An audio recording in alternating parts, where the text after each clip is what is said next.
Yes, habari za wakati huu mtazamaji wa Zanya TV. Karibu tuzungumze na tuyachakati yale yote ya kimichezo kutokea hapa Tanzania. Hususan kuhusiana na dirisha hili la usajili ambapo tetesi bado zinaendelea kushika vichwa kwa watu kwamba nani atasajiliwa katika timu ambayo yeye anaweza kushabikia, lakini kupitia mchambuzi Hans Raphael ambaye unaweza kumuita Fabrizio wa Tanzania, yeye ameweza kuandika katika ukurasa wake wa Instagram kwamba breaking: Juma Abushiri mwenye umri wa miaka 18 to Yanga ni almost a deal done. Ameendelea kwa kuandika kwamba Yanga wamejihaki dili la kinda wa Fountain Gate Juma Abushiri Sugar Boy kwa KAA Gent ya Belgium. Ameendelea kwa kuandika kwamba Abushiri tayari amesaini mkataba wa miaka 3 na Yanga ambapo kila mwezi atalipwa mshahara wa shilingi za Kitanzania milioni 5. Na ameendelea kwa kuandika kwamba Yanga wamempa kiungo huyo sign on fee shilingi milioni 90, kisha watalipa shilingi milioni 100 kwenda Fountain Gate ili kuvunja mkataba wake wa miaka 5. Na mkataba wa Abushiri na Yanga umesainiwa kwenye hoteli ya Grand Melia Arusha.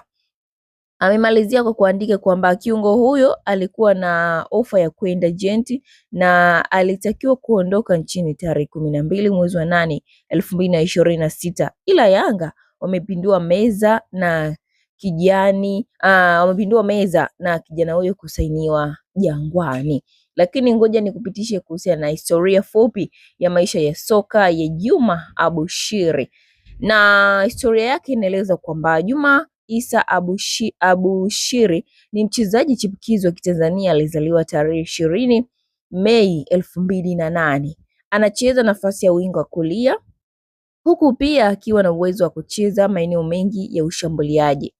Safari yake ya soka ilianza katika timu ya Fountain Gate Sport Academy. Akademiki hiyo inayojulikana kwa kukuza vipaji vya vijana nchini Tanzania.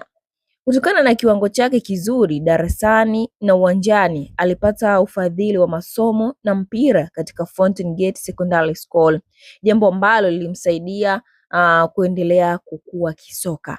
Lakini baada ya kung'ara katika ngazi za vijana, alipandishwa kucheza Fountain Gate FC ambapo ameendelea kuonyesha kiwango kizuri katika ligi kuu Tanzania bara.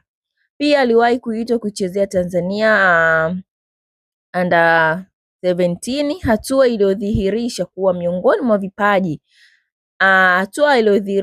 miongoni mwa vipaji vinavyopewa matumaini makubwa nchini Tanzania. Kwa hiyo kwa mujibu wa mchambuzi kutokea pale Crown FM Hans Raphael, ameeleza hivyo kwamba mchezaji huyu tayari ameshatia saini yake pale Jangwani na sasa hivi ni kijani na njano, kwa mujibu wa Hans Raphael, lakini sio kwa mujibu Young Africans, ila ni kwa mujibu wa mchambuzi huyo ambaye anatoa tetesi za usajili kutokea hapa nchini Tanzania. Lakini taarifa kamili tutaendelea kukujuza kuhusiana na timu Young Africans wameeleza vipi na itakuwaje, yote hayo utayapata kupitia Zanya TV. Kwa hiyo endelea kuwa karibu kabisa na channel yako pendwa inakupatia wewe update mbalimbali za michezo kutoka hapa nchini Tanzania.